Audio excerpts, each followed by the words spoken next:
Chapter 22. Ridgely. Felicia landed hard on her hands and knees. Luckily, she landed in the tall grass at the side of the road. She waited for the pain to fade. Blinking hard, she stared at the burning car. Finally, she dragged herself to her feet. She sprinted into the woods and didn't stop running until she hit the interstate. I can't let them catch me, she thought. First the beach house, now Debbie's car. My powers really are out of control. If they catch me, they'll lock me up forever. It was the only thought that kept her running. Shadyside. Now it was time for her to run again. Time to leave Shadyside. Time to leave Nick. Stop thinking of him, Felicia scolded herself as she turned onto Fierce Street. There's nothing in Shadyside for you anymore. Nick didn't care about her. Zan wanted to kill her. Felicia finally knew how to control her powers, how to use them for good, but that only made people want to put her face on TV for the police to see. Felicia ran up the steps of Dr. Jones's house, then slammed and locked the door behind her. It took only 5 minutes to pack up her stuff. She thought about taking off tonight, right now. No, she thought, I can't leave without Dad's picture. It's all I have left. Felicia slept on a living room couch. From there, she could see if a car pulled into the driveway during the night. If the police came, she would run straight out the back door and keep running. The sunlight woke Felicia. Miss Quiz slept on her lap, purring softly. Dr. Jones's house was silent. No police, Felicia realized. No one came after me. Not even Nick. Felicia stood up and pulled her baseball cap on. Time for school, she thought. Time to go to Shadyside High one last time. Just get the picture, she told herself as she walked. Don't talk to anyone. She slipped through the front doors of the high school a few minutes early. The halls were just starting to fill up. Students buzzed back and forth in her path. Felicia ignored them all. She stared at the ground as she walked. Finally, she reached her locker. She started to work the combination lock. When a hand clutched her arm and yanked her roughly to the side. Chapter 23. Felicia let out a scream. She turned and swung her fist as hard as she could. A heavy hand clamped over her mouth. The other hand pushed her back against the locker. Calm down, Felicia. It's only me. Nick! He moved his hand away from her mouth. Sorry I scared you. I just wanted to talk. Are you kidding? She cried. Let go of me. Felicia tried to shove him away. He tightened his grip on her arm. No, I have to talk to you. I'm not going to let you go now. Nick slid his arms around her, pulled her close, and kissed her. Felicia was too shocked to struggle. All the anger she had felt melted away. She threw her arms around him and kissed him back. Finally, Nick broke away. He gazed into her eyes. Felicia, I'm so sorry about last night, he told her. I didn't mean what I said to Zan. You're not nothing. You mean everything to me. Oh, Nick, she whispered. I feel the same way. Whoa, he replied. That's good.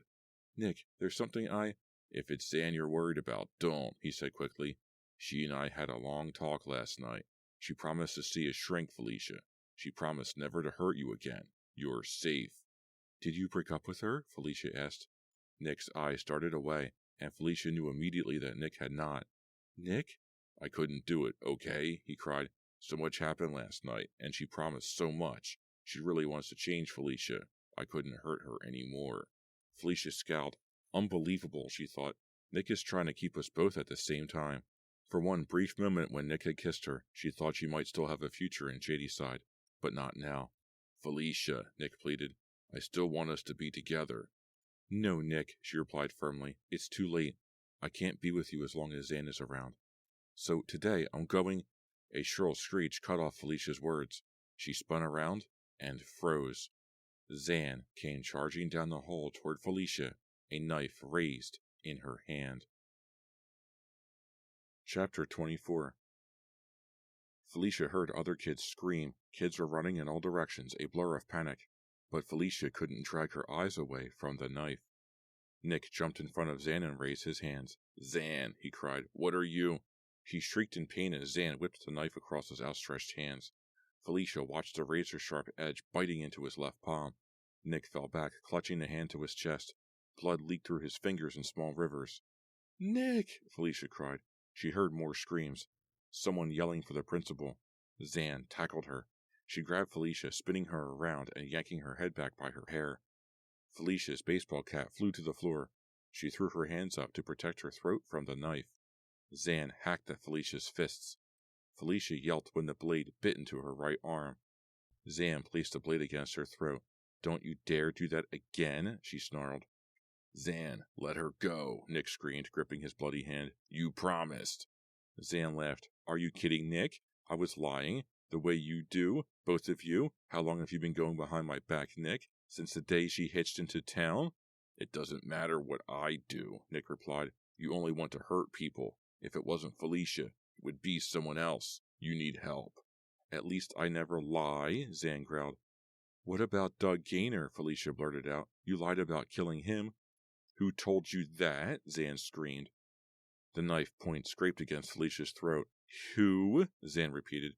"I figured it out myself," Felicia screamed back. "I saw the bloody page in your yearbook." "Of course I killed him," Zan shrieked. "He hurt me, so I hurt him back. Do you know what it's like to watch someone realize they're about to die? I stood on that balcony for 15 minutes watching Doug die. He kept trying to say he was sorry. Can you believe that? I mean, he was just a little late with that apology, you know?" Nick took a step forward. "Back off," Zan ordered. "I'll cut her." "Don't hurt her," Nick pleaded. "I might," Zan threatened. "I might hurt her a lot." Felicia tried to ignore the knife at her throat. She reached down inside, searching for the power she felt last night. Energy surged through her, filling her mind, rushing through her body. "Zan?" she asked gently. "What?" "Did you send me the note?" Zan laughed again. "Yes, and I painted my message on the wall. If you had done the smart thing and left town, none of this would be happening. I'm so sick of being hurt by people I love. I even liked you, Felicia, for about 20 seconds.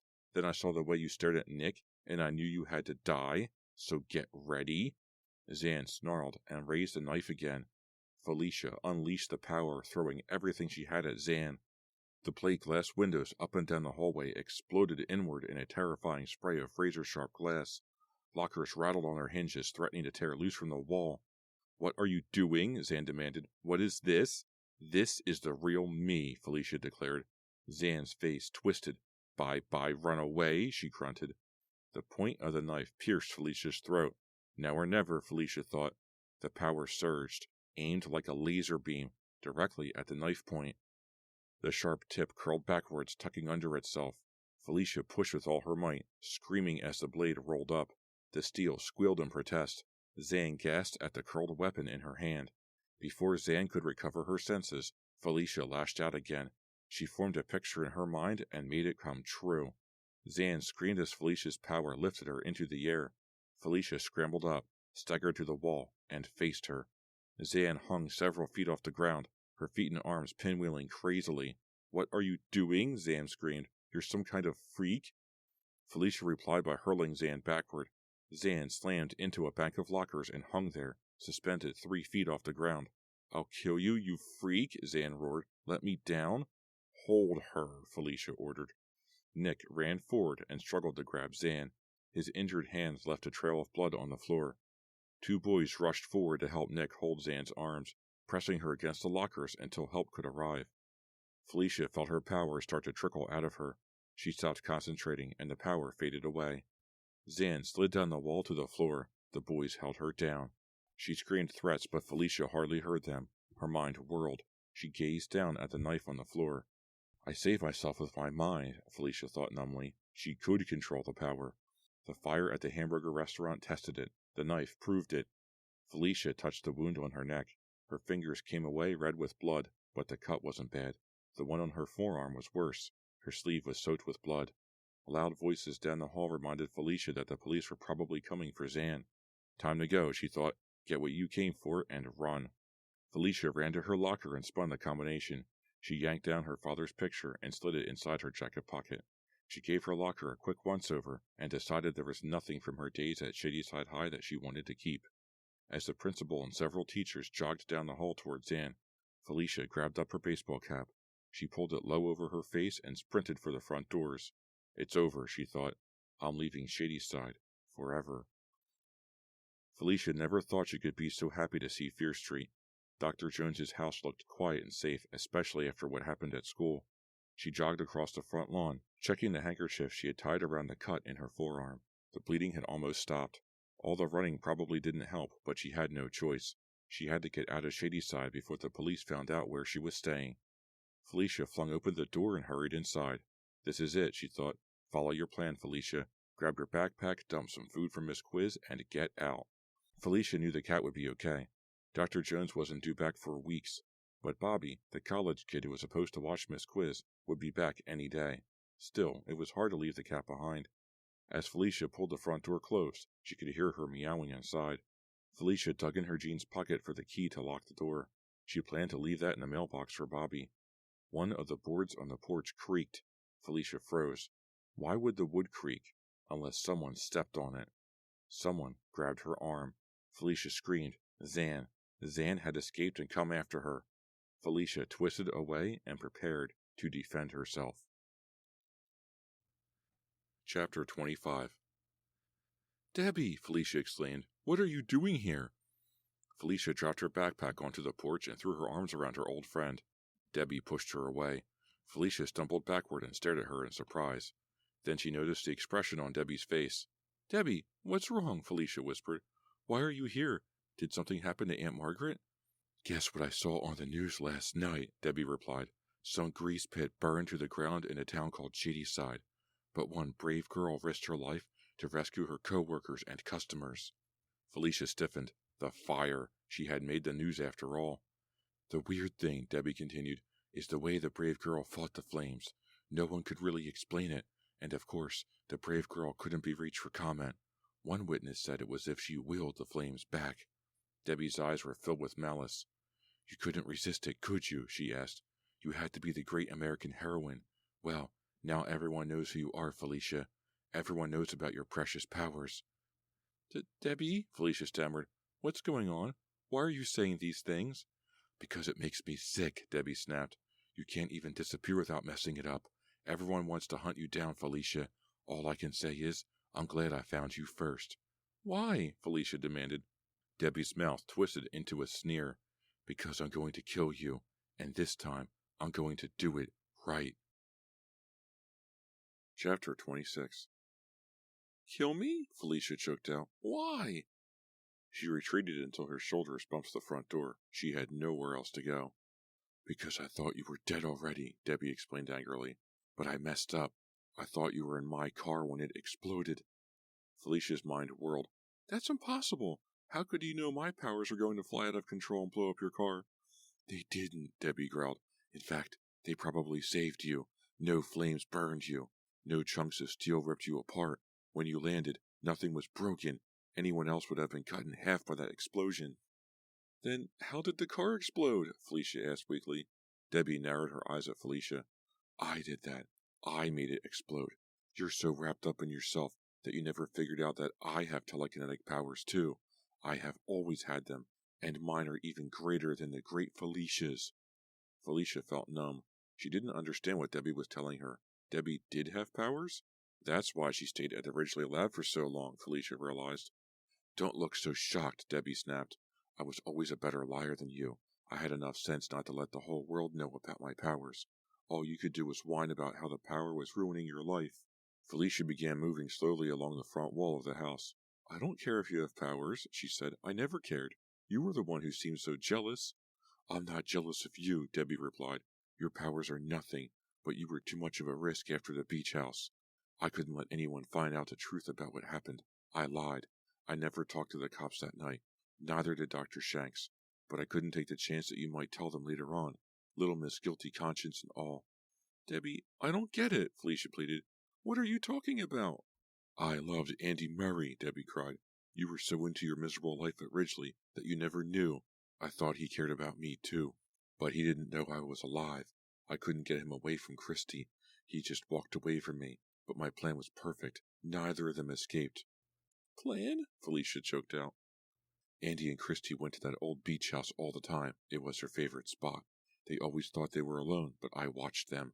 I figured they should die there since they liked it so much. I brought you along that day to help me. I wasn't sure I could make the whole house collapse by myself. I never moved anything that big before. You used me for murder? Felicia cried. You're insane. I'm brilliant, Debbie replied. But I learned one thing from you, Felicia. What's that? That I didn't need you as much as I thought. Your tiny powers barely made a dent in that house. It was all me. Debbie crossed her arms. And now it's time for the little runaway to stop running. For good. Felicia's power charged through her veins. Even after her run-in with Zan, Felicia still felt strong. She knew more about controlling her power than ever before. But was it enough to beat Debbie? Try, she told herself. She lashed out at Debbie, and Felicia heard a loud smack. Debbie fell back, holding her cheek. What was that? Debbie demanded. The slap in the face you deserve, Felicia cried. Debbie let out a roar of rage. She flung her hands out, and Felicia hit the roof of the porch. The wood splintered against her back. Air whooshed out of her lungs, and she hung there in the air the way Zan had against the lockers. Debbie was strong. Felicia lashed out again, blowing Debbie off the porch with a powerful invisible current. Debbie landed on her back on the front lawn. Felicia felt the invisible hand release her. She fell to the porch, gasping for air. Before she could regain her balance, the porch exploded from under her. She felt weightless as she flew over the lawn in a blizzard of wood splinters and rusty nails. She hit the ground hard, but for the first time, Felicia actually felt her power protect her from the impact. Get up, an inner voice commanded her. Fight her! Debbie was too fast. She tore loose a massive tree branch from one of the big maples on the front lawn, her mind swinging it at Felicia like a bat. Felicia had no time to duck. Instinctively, she reached out to the nearest object, a 6-foot light pole near the driveway, and yanked it from the ground. It came loose with a groan and met Debbie's tree limb head-on. The shockwave sent Debbie reeling backwards. The tree limb dropped to the lawn. Felicia moved in for the kill. She hurled a twisted, ruined end of the light pole at Debbie like a spear. Debbie rolled to the side with a grunt. The light pole dug into the grass harmlessly, sticking out of the dirt like a javelin. Nice try, Debbie taunted. She glanced away from Felicia for a second, her eyes betraying her next target, Dr. Jones's recycling trash can. Oh no, Felicia thought. The garbage can flipped on its side. An avalanche of cans and bottles poured out, firing off like fastballs. No, Felicia screamed, throwing her power out recklessly without thinking. A thick Coke bottle shattered on Felicia's skull, bringing a blinding pain with it. She fell to her knees, holding up her arms to shield her from the rest of Debbie's attack. Blood leaked into her left eye. Felicia howled as glass shattered all around her. Cans clattered. Plastic bottles crumpled. Yet she felt nothing but the pain of that first bottle. Finally, the barrage stopped. Felicia lowered her arms and wiped blood out of her eye. She gasped. Broken bottles and torn aluminum cans covered the lawn in a 10-foot circle around her, but only one had hit her. The power, she thought, it saved me again. Felicia staggered to her feet. A wave of nausea rolled over her, and she sank back down. Debbie stood in front of her, an expression of triumph on her face. It's not like in the movies, is it? Debbie called. What? Felicia mumbled. Bottles hurt when they shatter on your head. A drop of blood ran into Felicia's mouth. She gagged as another strong wave of nausea made her grab her stomach. She couldn't fight anymore. She had nothing left. You're stronger than I thought, Felicia, Debbie admitted. But I'm even stronger. The only thing to figure out now is how to kill you. I see a shovel over there. I could hit you with it. Or maybe I'll just break your neck. Which do you prefer? Felicia gazed blurrily up at Debbie. She didn't reply. Okay, Debbie decided. The shovel it is. The squealing of tires distracted them both. Felicia turned in the direction of the sound and spotted Nick's car screeching around the corner. Who's that? Debbie demanded. Felicia's heart pounded. She didn't reply. Nick jumped out of his car and stared at the destruction, the porch, the tree, the garbage. Felicia, he cried, charging up the lawn. Debbie turned quickly to the steel mailbox by the driveway. The mailbox squealed and tore loose from its pole.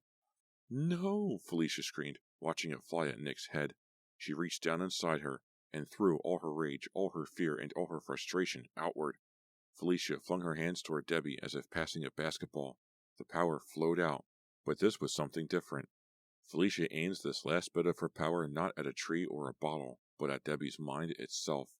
She felt the power rush out of her, down her arms and out her fingertips. Oh! Debbie uttered a startled cry.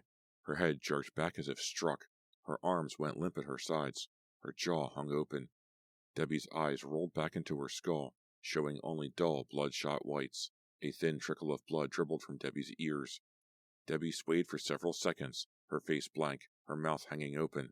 Then, without uttering another sound, she pitched forward onto the lawn. Chapter 27. You know, Nick said as he fiddled with the car radio, Even though Debbie wanted to kill you, I'm glad you didn't kill her. Me too, Felicia replied. The countryside flew by so quickly outside the car window. They would arrive at Ridgely College within the hour. Maybe it was my power working subconsciously again. I only hit her hard enough to shock her mind, but not kill her. Has she come out of the coma yet? Nick asked. It's not a coma, Felicia explained. The doctor said it's more like a trance. They've never seen anything like it before. They think it's because of her power. Maybe her power saved her from yours, Nick replied. Could be. Time will tell, I guess. I guess, Nick agreed. I just hope they don't put her in the same room with Zan at the institution. Felicia shook her head. Nick, that's awful. I hope they both get the help they need. I'm sorry you have to go back to Ridgely, Nick said quietly, changing the subject. Felicia smiled, touching the stitches above her eye where the bottle had hit her. Actually, I'm kind of looking forward to it. I called Aunt Margaret, and we had a long talk. She really cares about me. I guess I always knew that deep down, but she explained she only forced me into the testing with Dr. Shanks because she thought it would help me deal with my power. She said my father resisted testing more than I did. Like father, like daughter, huh? Nick mused. I guess. Anyway, I want to learn as much as I can about my powers and where they came from. I've got a new attitude, you know? I don't feel like such a freak anymore. I don't think the doctors will be bullying me very much either. I can't believe they let Debbie go wild like that, Nick said, shaking his head. It's not their fault, Felicia replied. She fooled everyone. Man, I'll never forget that mailbox flying at my head. That was so weird. You're lucky it didn't brain you, Felicia exclaimed. Thanks to you, Nick smiled tenderly. You saved me. Felicia returned the smile. I owed you. Does that make us even? He asked. On one condition. You come up and visit me every weekend. And if I don't, Nick challenged. I broke out of there once before, Felicia reminded him playfully. Don't think I won't hunt you down, Nick. You won't have to. I promise that you'll never, ever have to run away again. Felicia grinned and rested her head on his shoulder, content to leave it there all the way back to Ridgely. This has been a Nightfall Audiobooks production of Runaway by R.L. Stine, a Fear Street novel, Book 41. Hi, this is Chris with Nightfall Audiobooks, and thank you very much for joining me for my production of Runaway by R.L. Stine. I received a lot of requests for this novel, and now I can see why. This is insane. This is Supernatural Fear Street dialed all the way past 11. This is on the same par as the cheerleader stuff. Let's take a minute here to think about the monsters in and around Shadyside. We know zombies are real from the rich girl from Goodnight Kiss 2. We know that ghosts are real from Cheerleaders and Haunted. We know vampires are real from Goodnight Kiss 1 and 2. And we know werewolves are real from Bad Moonlight. This book doesn't deal in monsters. This book deals with telekinetic people. People that can use their mind to move objects. This came much later, after One Evil Summer. To date, One Evil Summer is my most favorite Fear Street novel ever, but it gets its run for the money with this book. One Evil Summer is about a babysitter named Chrissy. She's helping out a family, but she has powers too. She can levitate, she can throw things with her mind. She uses the power of her mind to attack the main character, give her a huge headache. She almost crashes her jet ski. So the whole mind control thing is nothing really new to Fear Street. But now I'm wondering where they came from. It appears to be genetic, because in One Evil Summer, I think Chrissy says that she gets it from her mom. In Runaway, Felicia gets it from her father. Monsters are created, not born. You become a werewolf, you become a vampire, you become a ghoul and a ghost. Telekinetic powers and telepathic powers are hereditary and they're genetic. Therefore, you are a mutant of some kind? I don't know. But the people at Ridgely College are very eager to study people who have telekinetic and telepathic powers, and probably other powers, but we don't know what they are. I wonder if Chrissy went to Ridgely College and she broke free and got away. It would make sense. The story is great. I love stories that run from one location to the next. Terminator 2 is a good example of that. The characters in that movie are constantly going from place to place to place, and the chase is real, the terror is real, the fear is real. This book starts that way with Felicia getting into a car, and then the guy calls himself Homicide, and she gets out and she runs away from him. Then she finds Nick, and I was just throwing voices out there because I hadn't read this book before. So when I got Nick, He got my Marcus Phoenix voice from Gears of War. I did not expect him to show up at Shadyside High and then be a main character, or I wouldn't have given him such a difficult voice to do. Felicia conning those guys and finding a place for her to stay and getting $50 out of it just to feed the cat, that was ingenious. And this is the 90s, so she was able to just walk into the high school and say that her paperwork was on the way, and of course it just gave her a class schedule and let her go to school. No big deal. Getting the job was pretty easy for Felicia too. She's a very likable character. Zan is insane.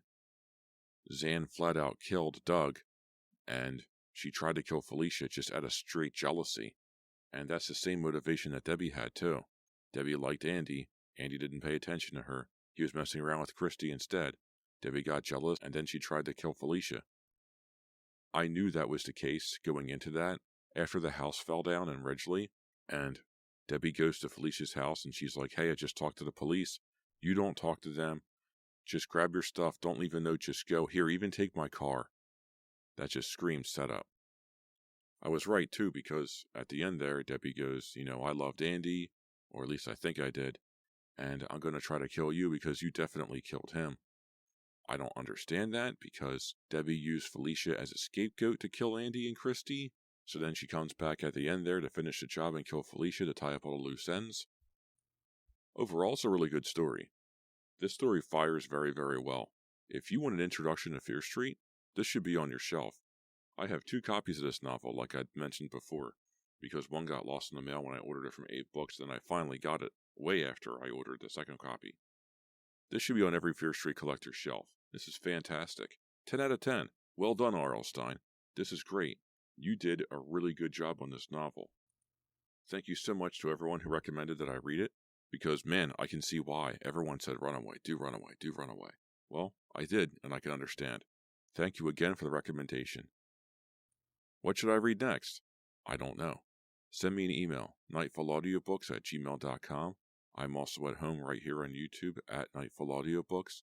Feel free to like, comment, and subscribe. Hit the join button to show your support. Thank you very much for any help that you give.